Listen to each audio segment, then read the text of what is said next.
This is the healthiest Black Forest cake I've ever made, and somehow it's also the best one I've ever tasted.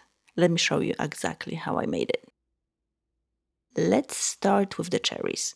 I'm using fresh ones, which means, yes, I have to pit every single one. It's messy, it takes a while, and my kitchen always looks like a crime scene afterwards. So if you want to save yourself the time and clean up, just use frozen pitted cherries. They'll work just as well. And honestly, that's probably what I'll do next time. Now the magic happens. Add the cherries to a saucepan. No sugar, no water, nothing else. Just let them cook slowly over medium-low heat.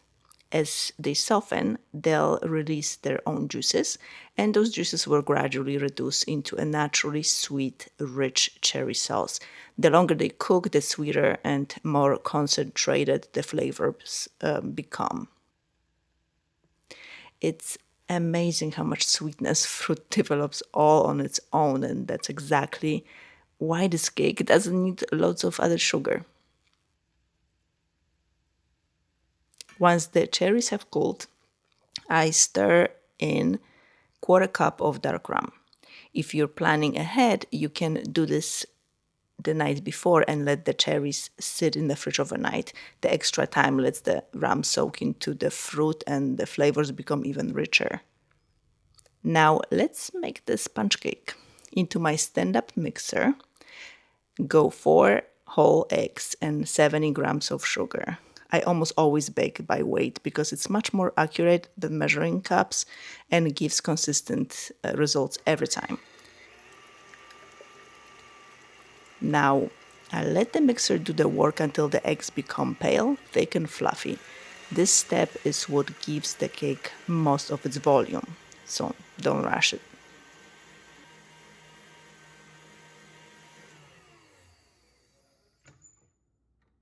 I sift together the flour, cocoa powder, and baking powder.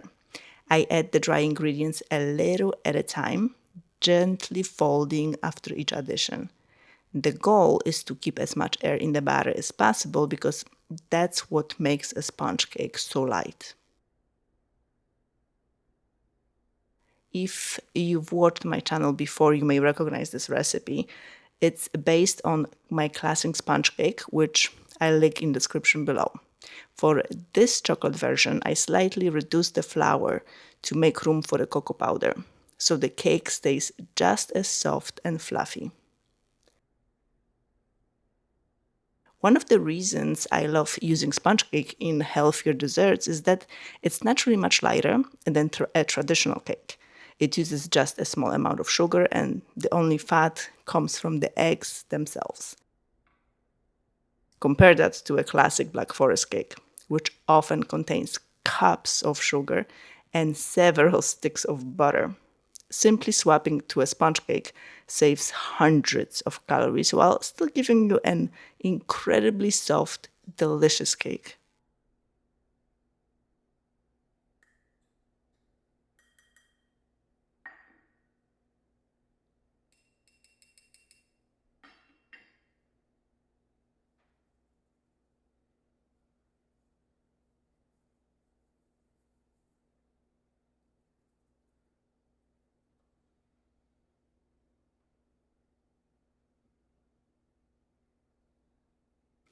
I'm using an 8-inch springform pan.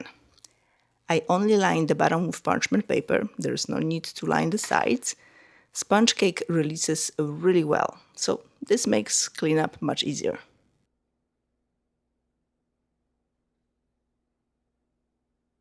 Pour the batter into the pan and gently tap it on the counter a few times. This helps release any large air bubbles without knocking too much air out of the batter. You can absolutely bake this cake a day ahead, which is exactly what I did. It actually makes assembling the cake much easier the next day. Bake at 325 degrees Fahrenheit for about 30 minutes, or until a wooden skewer inserted into the center comes out clean.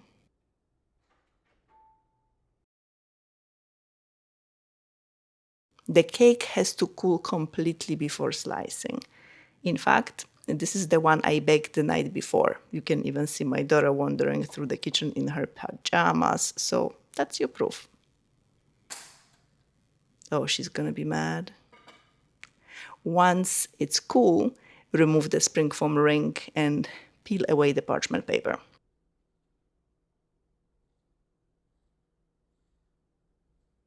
This is exactly why I only line the bottom. The cake comes out clean without any trouble.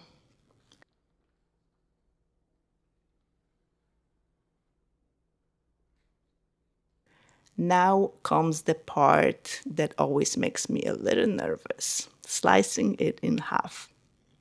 The trick is to use a very sharp knife, or even better, a long serrated knife. I like to make a shallow cut all the way around the outside first, turning the cake as I go. That gives me a guide. Then gradually cut deeper, following that line until I reach the center. It's not baker perfect, but it's pretty close, and that's more than good enough for me.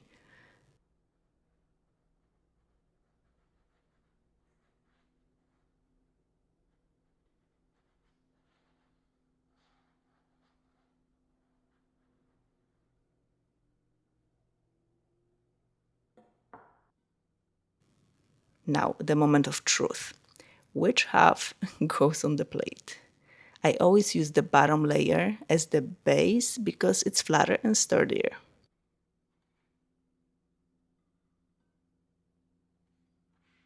A few crumbs are unavoidable.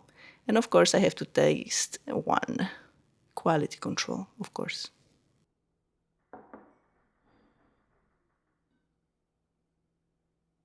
Because I cooked my cherries down so much, they're more like a thick fruit compote than a syrup. That gives incredible flavor, but it also means there isn't enough liquid to soak into the cake. So I'm making a quick soaking syrup with 1 tablespoon of water, 1 tablespoon of dark rum, and a little of that cherry juice. If your cherries still have plenty of juice, you can skip this step entirely. The cherry syrup alone will keep the cake perfectly moist. Before assembling, I brush both cake layers with the syrup, making sure that cut sides are facing up. The goal isn't to soak the cake until it's soggy. You just want enough moisture to keep every bite soft and tender and full of flavor. When you're not sure, it's always better to use a little less. You can always add a bit more syrup later, but once the cake is oversoaked, there is no going back.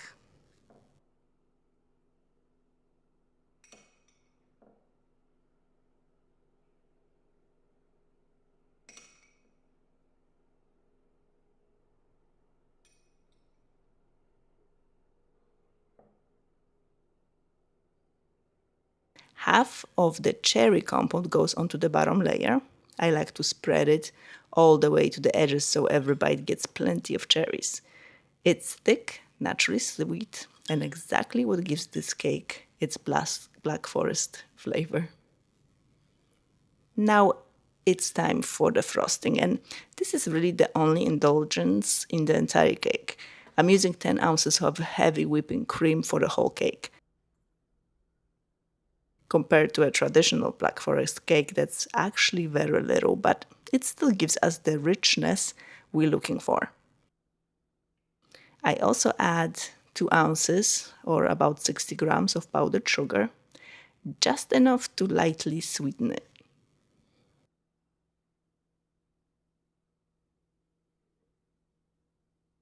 Now, whip until it becomes light, fluffy, and holds its shape.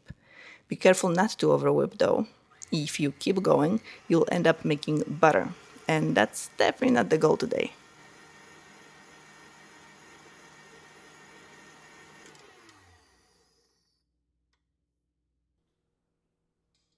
This is exactly the consistency I'm looking for. Smooth, fluffy, and stable enough to hold the layers together.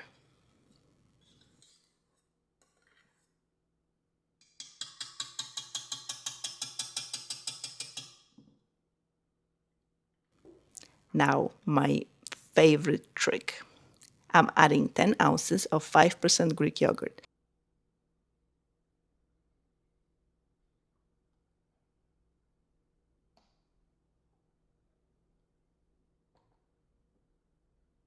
Before folding it in, I'd like to give it a quick stir so it's nice and smooth. One tip here: use a yogurt you actually enjoy eating by itself because its flavor really comes through in the finished frosting. Now gently fold the whipped cream into the yogurt. I absolutely love doing this. Instead of a frosting that's loaded with butter and sugar, you get something that's light, creamy, slightly tangy, and so much more refreshing. Personally, I like it even better than traditional buttercream. Let's see. Yep, it's exactly what I was hoping for.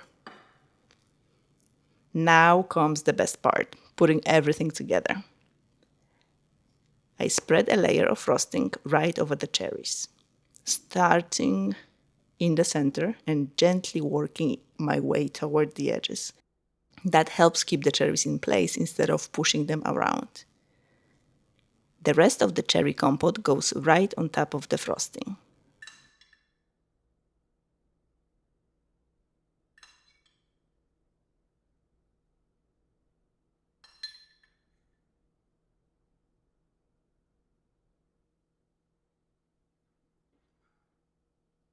Now for the cake layer.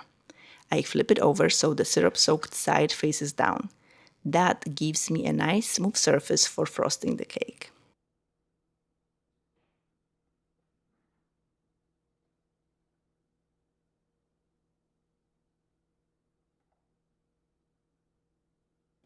I pile the remaining frosting right into the center and slowly push it outward.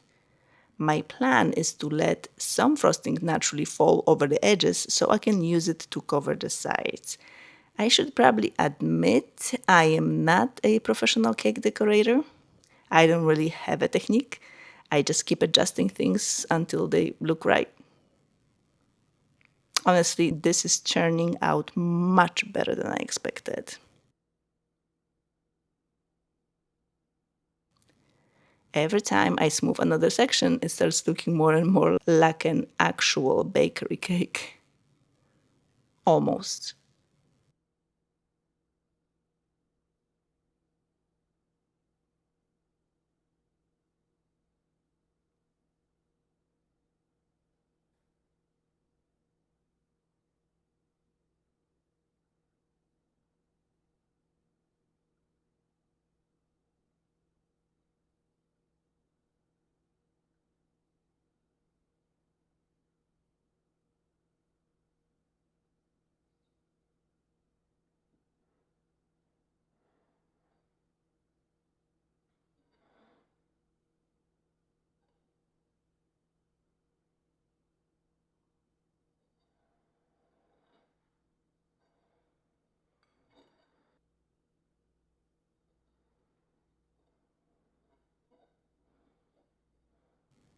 I'm pretty happy with this.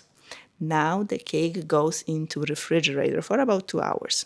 That gives the frosting time to firm up, the layers to settle, and all those flavors to come together. And trust me, it's worth the wait. After about 2 hours in the fridge, everything has set up beautifully, and it's finally time to decorate. I chilled some dark chocolate beforehand because it shaves much more easily when it's cold. I honestly didn't have a master plan for decorating this cake. I figured I'll just start grating chocolate and see where inspiration took me.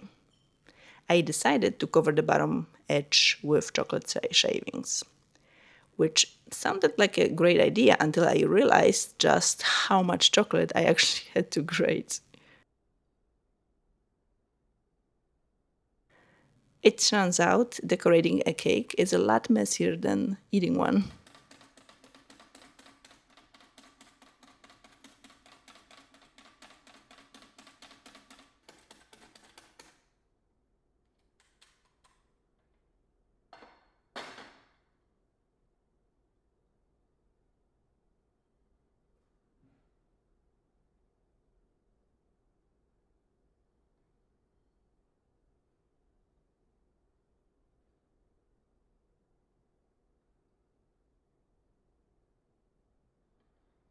a few chocolate shavings on top.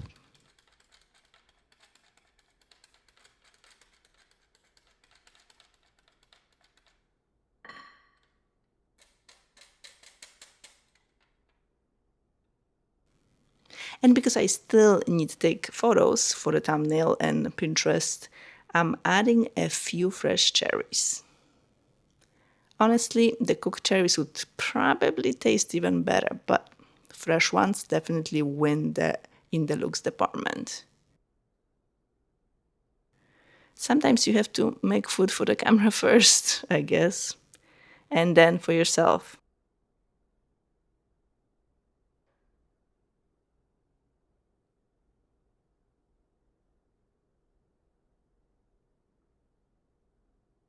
I have to admit, this turned out way prettier than I imagined. Wow, I honestly wasn't expecting it to look this good. For a cake that's lower in calories, lower in sugar, and much lighter than the traditional version, this looks incredible. What do you think? Let me know in the comments. And let's see if it tastes as good as it looks.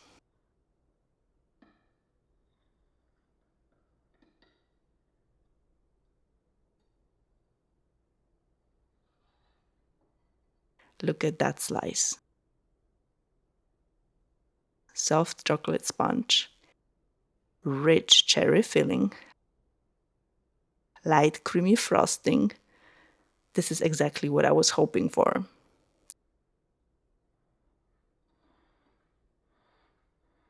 All right, here goes.